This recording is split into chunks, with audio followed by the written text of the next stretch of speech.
অনুরাগের ছোঁয়া সিরিয়ালের আজকে পর্বে দেখা যায় পরমাকে সবাই মিলে অপমান করছে, কারণ পরমার স্বামী ফুলশয্যার রাতে পরমাকে ছেড়ে দিয়ে চলে গেছে দেশের কাজ করতে। তখনই সুদীপা প্রতিবাদ করে বলে যে আমার কি দোষ আছে, আপনাদের বাড়ির ছেলের কোনো দোষ নেই? সেই দিন কেনই বা তার পারিবারিক সময় দিতে হবে জানে না? সে তার যেমন দায়িত্ব আছে, বিয়ে করে নিয়ে এসছে, তেমন পরমাও তো বিয়ে করে এসছে। পরমার তো এখানে কোনো দোষ নেই। পরমাকে সবাই মিলে দোষারোপ করছেন কেন? উনি তো দেশের কাজে বাইরে গেছে, তাতে পরমার কি করার আছে? তখন আদিত্য বলে ওঠে, আমার দাদা ভাই এই রকমই কাজ করে, দেশের জন্য জীবন দিতেও রাজি। আমাদের কাজে এতটাই রিস্ক, আমাদের যখন ডাক আসে তখনই যেতে হয়। তখনই সুদীপা বলে, আমি জানি, আমাকে বলতে হবে না, আমার বাবাও একজন কনস্টেবল ছিল, আমি জানি কতটা দায়িত্ববান কাজ। তবুও বলি, পরিবারকে সময় দেওয়াও তো একটা দায়িত্বর মধ্যে পড়ে। কিন্তু এখন যে পরমাকে সবাই মিলে দোষারোপ করছে, পরমাকে তো সবাই মিলে দোষারোপ করাটা উচিত নয়।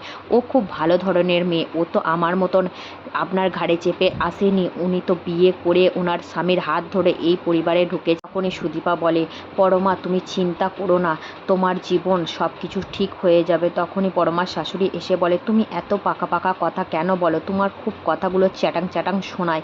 তোমাকে ভাবতে হবে না পরমার জীবন নিয়ে, আমার বৌমার ছেলের জীবন নিয়ে ভাবার জন্য আমি আছি। তখনই সুদীপা বলে, আপনি যখন আছেন ভাবার জন্য, তাহলে পরমাকে সবার সামনে এতটা অপমানিত কেন হতে হচ্ছে? আপনি কিছু আটকাচ্ছেন না কেন?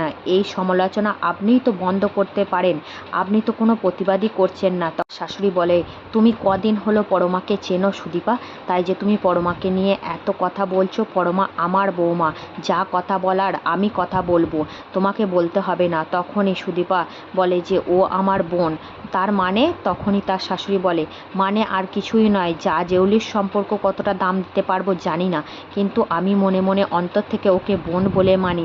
আর বোনের যেখানে অসম্মান হচ্ছে সেখানে তো দিদি হয়ে আমি প্রতিবাদ করব। ঠিক বলেছি না পরমা? আমার কি প্রতিবাদটা করা খুবই ভুল হয়েছে? তখনই পরমার শাশুড়ি বলে ওঠে, তুমি কিন্তু খুব ভুল কাজ করছো আমার মুখে মুখে কথা বলে। তুমি দুদিন হলে এই বাড়িতে এসছো, আমার ছেলেকে চেনো না, জানো না? আমার ছেলের সম্পর্কে এত বাজে বাজে কথা বলার তোমার রাইট নেই। তখন তার পিসির সেই 20 বছর আগেকার কথা মনে পড়ে যায়, যখন সুদীপা সুরবাকে এক কোল থেকে, একই বিছানা থেকে তার বাবা মারা আলাদা করে দিয়েছিল। তারা হলো দু যমজ বোন। তখনই তার পিসি বলে যে রক্তের টানকে কেই বা অস্বীকার করতে পারে? দেখো, আজ নিজে মুখেই নিজেদের বোন বলল না, অজান্তেই বলল। অন্যদিকে দেখা যায় সূর্যদীপার পুরনো শত্রু রুডির মা খোঁজ করছে সুদীপা আসলে কার মেয়ে। সুদীপা যদি এই হিমাদ্রিবাবুরই মেয়ে হয়, তাহলে সুরূপা কোথায় গেল? তারা যমজ বোন দুজনা, সুরূপাইকে আর সুদীপাইকে। আমাদের এর পরিচয় নিশ্চয়ই খুঁজে বের করতে হবে, আমি যে করেই হোক এদের দুজনার পরিচয় খুঁজে বের করব। তখনই হোমের অনেক পুরনো ফাইল তন্ন তন্ন করে খোঁজে এবং সেখানে পেয়ে যায় তাদের আসল পরিচয়, আর বুঝতে পারে যে সূর্যদীপার আসল নাতনি হলো সুরূপা আর সুদীপা। সুদীপার পিসিমা বলে ওঠে যে তুমি কিসের জন্য ওকে বোন বলছো? তুমি তো আর ও পরমা দুজনাই তো হলো দু জা। তখনই সুদীপা বলে, আমি দু জাত থেকে আমি নিজের বোন বলে নিজেকে স্বীকৃতি দিয়েছি। আমার মনে, আমার অন্তরে পরমা শুধু আমার বোন। আমার বোনের জন্য আমি সব কিছু করতে পারি, আমি ওকে বোন বলেই মানি। পরমা তুমি এত কষ্ট পেও না, আমার সাথে যাই হোক না কেন আমি তোমাকে সুখী দেখতে চাই, আমি কারো কোনোদিনও ক্ষতি চাই না। তখনই আদিত্য বলে ওঠে যে তুমি খুব বড় মাপের মেয়ে সুদীপা। তখনই আদিত্যর বড় মা বলে ওঠে, এইসব চ্যাটাং চ্যাটাং কথা বলে কিন্তু আমাদের মন জয় করতে পারবে না, আমি জানি তুমি কতটা বাজে ধরনের মেয়ে। তখনই সঞ্জয়কে বলে, তুমি ফোন করো তোমার দাদা ভাইকে, আমি অনেক দিন খবর পাচ্ছি না তোমার দাদা ভাইয়ের। স্বর্ণজিতের যে কী অবস্থা আমি সেটাই বুঝতে পারছি না। অন্যদিকে ওর বৌদি ভাই বলে, ঠিক হয়েছে যা হয়েছে।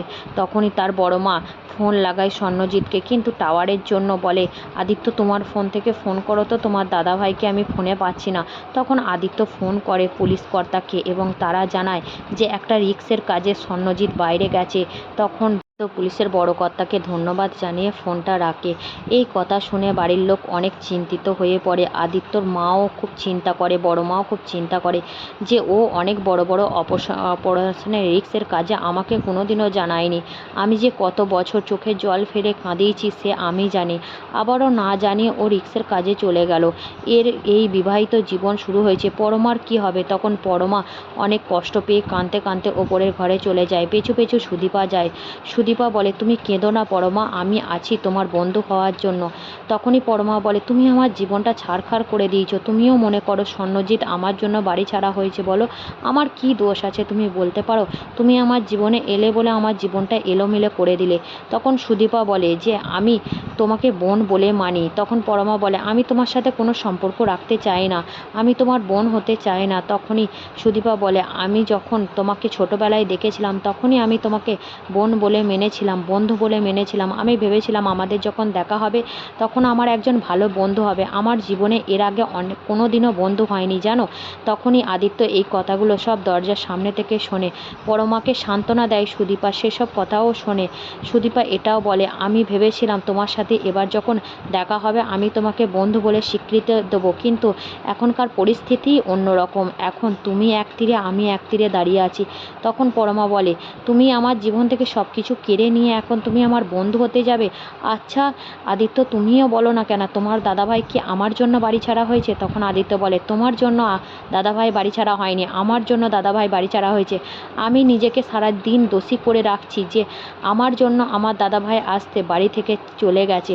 অন্যদিকে পরমার বাবা মা আদিত্যর বিয়ের জন্য আদিত্যর বউকে একটা গিফট করার জন্য সোনার দোকানে যাওয়ার জন্য প্রস্তুতি নিচ্ছে। তখনই তার মা বলে, আমার তো অনেক সোনার জিনিস আছে, সেখান থেকে একটা কিছু দিয়ে দিই। তখন আলমারি খুলে পরমার মা সমস্ত বাক্সগুলো ঘাঁটতে থাকে, আর তখনই একটা বাক্স পড়ে যায় আর সেখান থেকে একটা লকেট বের হয়ে আসে। সেটা সুরূপা লেখা আছে। আসলে এটা পরমারই। তার দুজন যমজ বোন, সে কথা তার বাবা ছাড়া কেউ জানে না, তার মাও জানে না। সেই লকেটটা খুব তার মায়ের চেনা চেনা লাগে।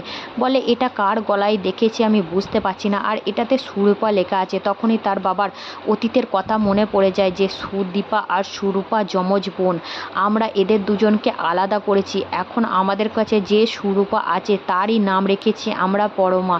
সেটা আমি কিভাবে কাউকে জানাবো? কাউকে কোনোদিনও জানাবো না। তখনই বাবা মনে মনে ভাবে যে এই গলার লকেট শুধু সুদীপার কাছেই আছে, সুদীপার কাছেই দেখেছে, আর সেই কথাটাই ও আমাকে এখন বলছে, কিন্তু মনে করতে পারছে না যে সুদীপার গলাতেই আছে।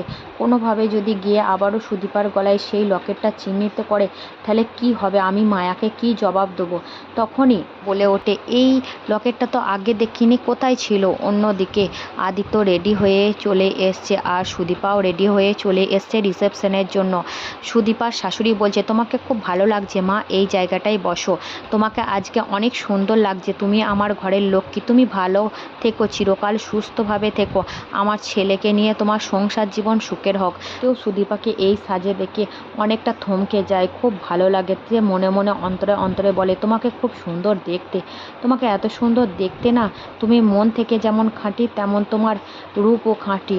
অন্য দিবার পিসি বলে ওঠে, তোর জীবন সুখের হোক, ভালো হোক দিদিমণি, আমি তো এটাই চেয়েছিলাম, তুমি ভালো থাকো, সুস্থ থাকো। অন্যদিকে বড়মা মুখ ঝুরি করে বসে রয়েছে। সুদীপা এই রূপে সাজসজ্জায় এই বাড়িতে এতটা সম্মান পাচ্ছে। অন্যদিন চ্যাটার্জি বাড়ির আত্মীয় স্বজন বলে, হেমাদ্রি কেমনভাবে মেয়ে পছন্দ করে এলো, নিজের ছেলের বউ ফর্সা আর পরের বেলায় কালো বউ পছন্দ করে নিয়ে এলো। তখনই আদিত্য প্রতিবাদ করে, আর সেই প্রতিবাদী কথা পরমা শুনতে পায়। পরমার মনটা খুব খারাপ লাগে। পরমা তখন কাঁদতে থাকে। পরমার বাবা মা তখন হঠাৎ আসতে দেখে পরমা ছুটে তাদের কাছে গিয়ে জড়িয়ে ধরে এবং কান্নাকাটি করে। বলে যে, তুই কান্নাকাটি করছিস কেন মা? তখনই আদিত্য বলে ওঠে যে, আমার ছেলে একটা অপারেশনের কাজে গেছে, এই কাজ হলো হাই রিস্কের। আমি যে কত বছর চোখের জল ফেলেছি তা জানি না, কিন্তু আমার বৌমা খুব লক্ষ্মী মন্ত্র, আমার ছেলে নিশ্চয়ই ফিরে আসছে। ওর জীবনের সমস্ত রিস্ক বাঁধা এই বৌমার পয়াতে কেটে যাবে। আমি জানি আমার ছেলে স্বর্ণজিৎ ফিরে আসবে। তুমি কেঁদো না পরমা, তোমার মুখে হাসিটাই মানায়, তুমি খুব ভালো থাকো, আমার ছেলেকে নিয়ে সুস্থ থাকো। তারপরে পরমার মা তাকে সুদীপাকে রিসেপশনের গিফট দিতে যায়, আর তখনই গিয়ে সুদীপার গলে সেই একই রকম লকেট দেখতে পেয়ে পরমার মা একটু অবাক হয় যে একই লকেট আমার ঘরে তো আছে, এখন তখন সুদীপার গলাতেও সেই একই লকেট। এটা কিভাবে সম্ভব? এটা তো কখনোই সম্ভব নয়, এটা তো অসম্ভব। আজকের পর্ব এতটুকুনি। ভালো লাগলে চ্যানেলটা লাইক করো।